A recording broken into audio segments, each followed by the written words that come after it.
Nakula's will to live a cow in need. How to fall a bull. Progress reports meet Mohan. New admissions November 2007. Care for cows in Vrindavan. CFC trustees Vraja Mohan Dasa Hayavalabha Dasa Amit Tulani Rakesh Rahira. Patrons Radha Jivan Dasa Suresh Vajiani. CFC staff Kurmarupa Dasa Nanda Kaiser Dasa Syamgauri Dasi Braja Gopal Dasa, Switzerland, Laxmi Rupa Dasi Isani Devi Dasi, Holland, Dr. J.P. Lavanya Pavankumar Pandi Satyadeva Singh Radhakaran Dasa Krishnamai I Dasi Syam Hari Vijay, Ramu, Santosh, and Ramavati. Newsletter editors Kurmarupa Dasa Syam Gauri Dasi. Care for cows in Vrindavana is inspired by A.C. Bhaktivedanta Swami Prabhupada, founder Acharya International Society for Krishna Consciousness. Dear friends, there is an elderly sadhu living in Govardhana who is a great singer of Krishna Bhajana. He claims that in his past life he was a Muslim and recalls while once riding on horseback coming across a cow who was stuck in the mud.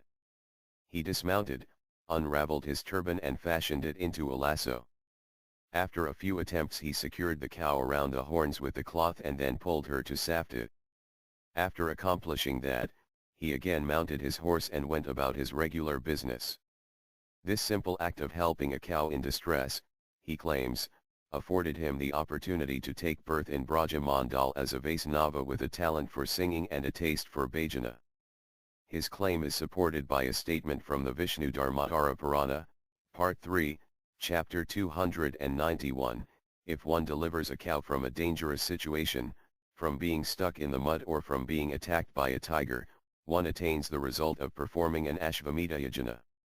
If one treats a sick cow with medicine, one can become cured of his own disease. By protecting the cow from fear, one becomes fearless. One should treat the cow with great respect. Jaya Sri Guru. Jaya Sri Gopala. Jaya Sri Gomata. The CFC's TAF-CA-REFORCOWS.org. Care for Cows in Vrindavan is a charitable trust registered in India, USA, Holland, and Switzerland. Home to stay. 2 small wounds and horizontal scars mark top and base of the fracture site. An X-ray shows many smashed bones have bonded together. Biharilal is a tough little patient who kicks and flips around during his daily wound cleaning sessions. He's brought up on the streets and it shows. But when he was sent to Mathura for X-rays along with Sushala, Biharilal was clearly stressed to be leaving CFC and fearful of the unknown ahead. After his X-ray at the hospital he shot out of the X-ray room like a rocket and waited impatiently by the truck to return home. The doctor examined the X-ray and said the fracture was serious and will take months to heal, but the bones will mend. When Biharilal arrived at CFC he was cleaned up and served lunch with his favorite porridge saved from breakfast. Though he previously seemed indifferent to his new home and was resistant to his medical treatment, it was now apparent that Biharilal was happy to call CFC home. Fracture. Biharilal satisfied with CFC as his home, making progress. Sushala has been with CFC for 6 weeks, recuperating from a car accident at Govardhan which left her with a fractured front leg and missing digit on her back hoof. Home now is the sick bay pen shared with Nakula, also from Govardhan, and she is often found sharing Nakula's pillows. She is an excellent companion to lift his spirits. This month Sushala was taken to the Mathura Veterinary University for X-rays to check the healing progress of the fractured bones and find an answer to the cause of the constant discharge from the wound at the fracture site. Discharge is drained through a small wound sinus at the fracture site. The smaller digit shows half an inch of new nail growth. A lightweight PVC cast makes sitting and standing easy for Sushala. The X-ray revealed bone fragments connected to the main bone, which may or may not partially break away. Dissolving fragments naturally form into an odorless discharge, which is present in Sushala's wound and requires regular cleaning over several months before clearing. Surgery was not required to remove any bone fragments and the doctor was satisfied with the bones mending, considering it was a difficult fracture to stabilize due to the high position on the leg. More good news is Sushala's hoof nail is also gradually regrowing, so overall smooth sailing for Sushala this month. An X-ray shows 3 bone fragments connected to the main bone. The first step is to fold the rope in half and lay the looped end over the back of the animal as illustrated. Step 2 is to pass the 2 ends of the rope under the belly and through the loop. The third step is to slide one loop of the rope towards the hump of the animal and the other towards the pelvic girdle as illustrated. The hitches should be near the spine. In order to treat certain injuries, it is required to make the patient sit or lay on the ground. In Braja there are two methods used to fall a cow or bull, and in this article we will illustrate one of them. A 30-foot cotton rope which is at least 3/4 of an inch in diameter is the only tool required. How to fall a bull. The fourth step is to firmly pull the rope in opposite directions, thus tightening it around the torso of the animal. The pressure created by the tightened rope temporarily paralyzes the leg muscles and the animal will collapse. Care must be taken that the area where the animal will fall is soft and free of any sharp objects. Soft sand or pasture is the ideal. If the animal is frightened or unruly, it is best to tie the two hind legs to the front one as in photo. It is also important to pull the tail between the hind legs and keep it taut against the anus by pulling the tuft. See photo. This will help prevent an anal or vaginal prolapse in the event the animal strains excessively during the treatment. Our special thanks go to Kesava for so tolerantly posing for these photos. XYZYZX Meet Mohan. My former owner was a simple night watchman who arranged for me to live at CFC in the summer of 2002 when I was about 8 months old.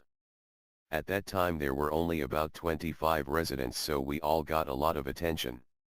I remember when we moved to the Sundrak facility and many more residents came and it got crowded even.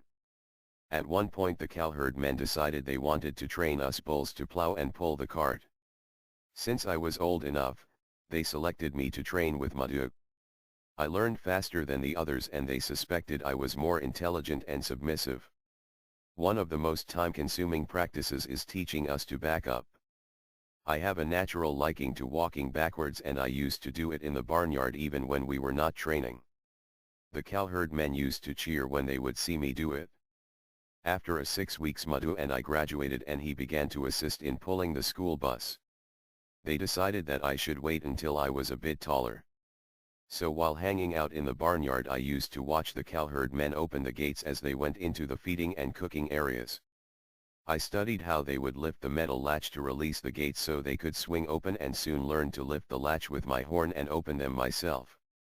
After opening the gate I would sneak into either the feeding area or where they cooked the porridge and feast. Of course once the gate was opened, all the other bulls would follow me in and we would create havoc. For some time the cowherd men thought that one of them was carelessly leaving the gates open so none of us got in trouble. But one day one of the cowherd men saw me opening the gate into the cow's pen when one of them was in heat. That day about 40 of us bulls got in and we had an unforgettable party. After a short bout with foot and mouth disease Mohan gets a clean bill of health. The cowherd man reported that I opened the gate using my horn, so since that time whenever it happens they punish me by tying me up.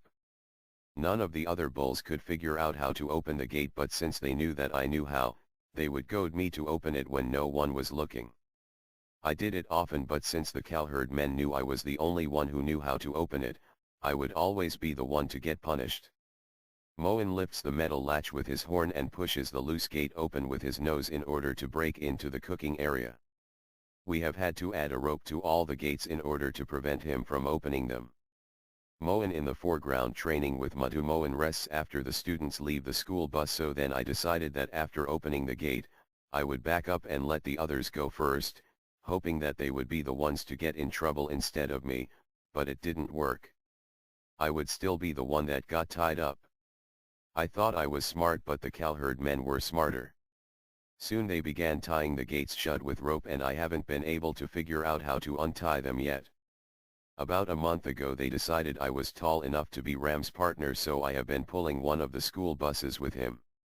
He is very strong and easy to work with, so I am doing well.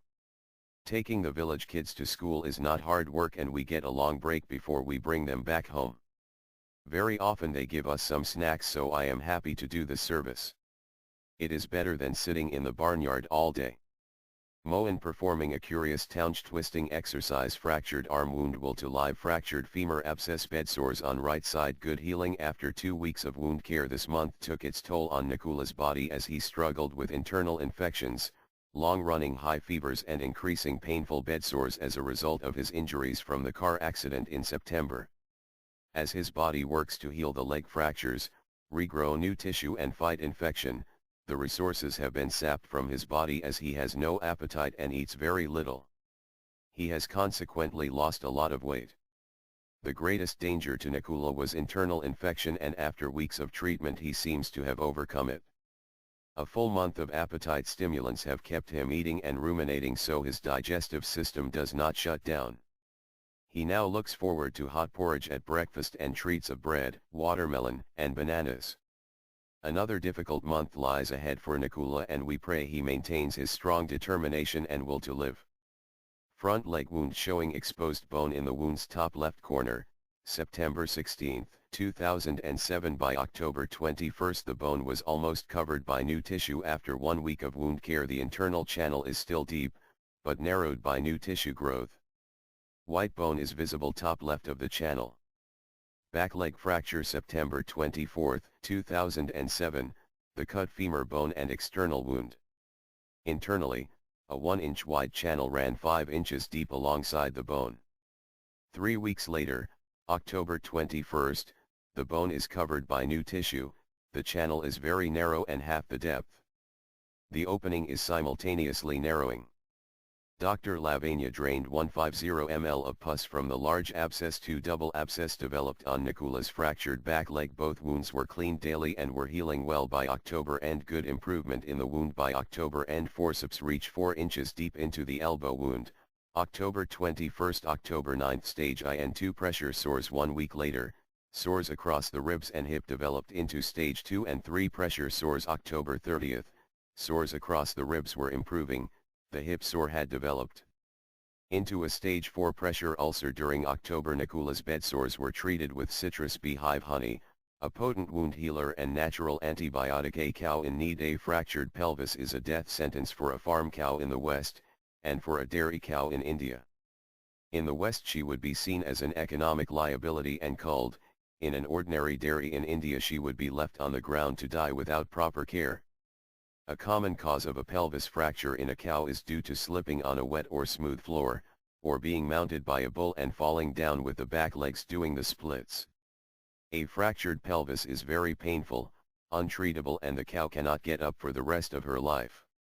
At CFC we have received a few patients this year suffering a fractured pelvis, and early October another case arrived for care. Beside the fractured pelvis, Mandakini had a deep wound on her left thigh and another infected wound on her left front leg. Both wounds are still in the healing process. Mandakini arrived October 11 with a large, deep contaminated wound on her left thigh. A retention suture holds the wound dressing in place. October 29 the wound is half the depth and filling in fast with new healthy tissue to keep Mandakini as comfortable as possible. While the fracture is still painful, she is housed on soft Yamuna sand bedding, is changed sides regularly, and is on pain relief medication. Late October she was able to change sides on her own one night, which is a positive sign. Her diet and eating is closely monitored to avoid digestive disorders and other complications. As Mandakini's energy goes toward healing, she is unable to supply any milk for her month-old daughter Vrinda, but watches on as she nurses from another mother cow. Her calf is with her throughout the night and then spends most of the day out in the main yard. Since Mandakini's arrival, a visitor from Germany has been coming every day to serve only her by showing her drinking water, encouraging her to eat, grooming, and singing to her. She is very calm and peaceful in his company. Cleaning a front leg wound running 7 inches long in the subcutaneous tissue due to a fractured pelvis. Mandakini cannot stand up and is changed sides by carefully rolling her over. Mandakini finds a special friend in Holger from Germany. New at me Mandakini cleaning the wound. I am from Govardhana and was sent to CFC by Sudevi. What happened to me is still a mystery. All I know is that I cannot get up to walk or nurse my calf, and it is not easy for me to adjust to that. Dr. Lavanya examined me and announced that I had a broken pelvis and that I would not be able to stand or walk again. I also have a deep gash on my hip that will take a long time to heal. I have some pressure sores here and there as I had been sitting on a hard surface before they brought me here. What disturbs me the most is not being able to give milk to my calf. Now that I am sitting all the time, I have stopped producing milk and the cowherd men have made another arrangement to feed my calf. We still get to spend a lot of time together though. Admi ssions I am mandakanized kaf and am confused about the recent changes in our lives. My mother cannot stand up, so I am distressed from not being able to nurse. Just after our arrival though, Vrinda, a cow, came from Varsana with a broken leg. She is lactating and allows me to nurse from her. A few days after arriving here, a family from a faraway place visited and offered to sponsor my maintenance. A few days after that, another family offered to sponsor my mother, so things are looking up for us here at Care for Cows. NEW admissions Nityaki Sarai, it is calculated that we spend 18 hours a day ruminating. During that period we think and ponder many things. Most recently I have been trying to understand the following: of all the species on the planet, humans are considered superior because of their greater intelligence. My question is, if they fail to use their good intelligence, are they still superior? India is said to be the most pious country owing to its religious culture, and the people born there are said to be the most fortunate. My question is, if the residents of India abandon their culture, are they still the most fortunate? Among the people of India, those considered supremely pious and fortunate are the ones who take birth in holy places associated with Lord Krishna's pastimes. My question is, if those who take birth in Braja disregard Lord Krishna's instructions and example, are they still special? These questions arise because recently I was grazing in Varsana and a farmer struck my leg with such force that my bone shattered into many pieces and part of it protruded out of my skin. I hobbled away on 3 legs to save my life. If you meet that farmer tomorrow, he will no doubt greet you by saying Radhi, Radhi. We hear that those who take birth in Varsana are very dear to Srimati Radharani, the topmost gopi. My questions is, if the residents of Varsana cripple cows, are they still dear to Srimati Radharani? When you next sit down to ruminate, please consider these questions. In any case, Dr. Lavanya has cleaned my wound and is hopeful that in a few months I may regain partial use of it. Until then I am hobbling on 3 legs praying to Srimati Radharani to spare me from 2-legged animals. Outpatients Govinda, I'm being kept in an ashrama about 100 meters from Care for Cows and was brought here to have my udder treated for a maggot-infested wound. All those black marks on my udder are ticks. Nice, eh? Anyone with 2 fingers could get rid of them in 5 minutes. The sadhus in the ashrama take milk from me twice a day, so you would think they could find time to clean me up. But no, not one of them can give 5 minutes to relieve me of these itching ticks. Since bhakti is about giving, it makes me wonder what they are really learning in the ashrama. Rayu outpatients, I sprained my rear leg while hauling clay for the potters in Vrindavan, so my owner brought me here for treatment. They told him it would take about 10 days to get me back in shape.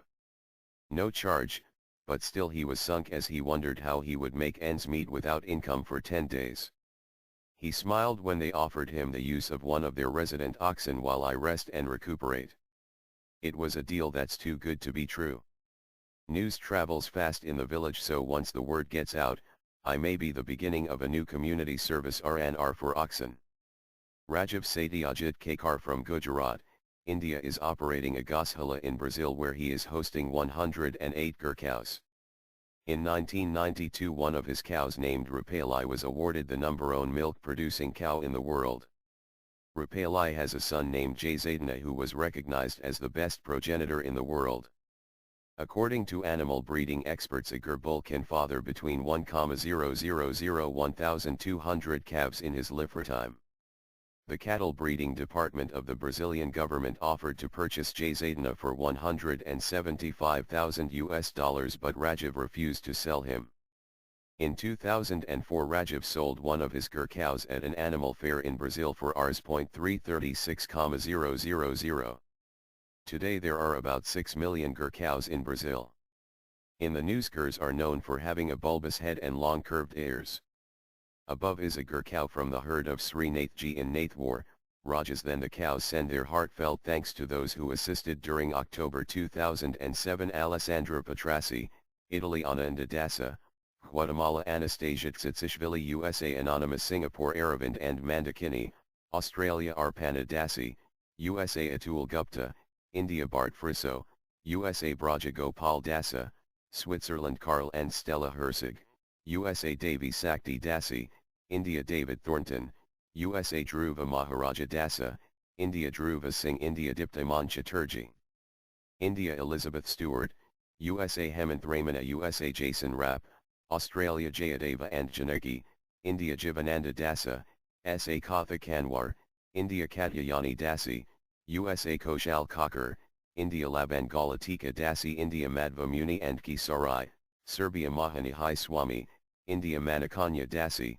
India Mariana Polinsky, USA Maria Janina, USA Melanie McDonald, USA Michael Meshuris, USA Mohan Narain, Canada Nayan Rupar Elia, SA Padme Samhava Dasa, NZ Pankaj Jain, India Pankaj Vora, India Parvati Dasi, India Peter Lichity, Switzerland Pranal Barath, SA Purnakandra Dasa, India Purnamasi Dasi, Portugal Radha Karan and Krishnamai, India Radha Jivan Dasa, India Radha Mohan Savak, India Radha Patti Dasa, India Ravinder Pathla, India Ryan Ko and JB Harry, Netherlands Rohini Devi Dasi, India Roma Punjabi, USA Srinivas and Radha Damodara, AUS Suresh Vajiani, UK Tarun Khandelwal, India Tatiana Leonova, USA Tracy Molina, USA Upainanda Dasa, UK Varun Janeja, India Vidyasagar Lokhand, USA Vinay Nagpal, USA Vishekha Priya, Denmark. Vishal Kapil, India Vishal Mehta, India Visvamhara Priya Dasi, USA Vrindavan Lila Dasi, USA May cows stay in front of me, may cows stay behind me, may cows stay on both sides of me. May I always reside in the midst of cows. Hari Bhaktivila 16.252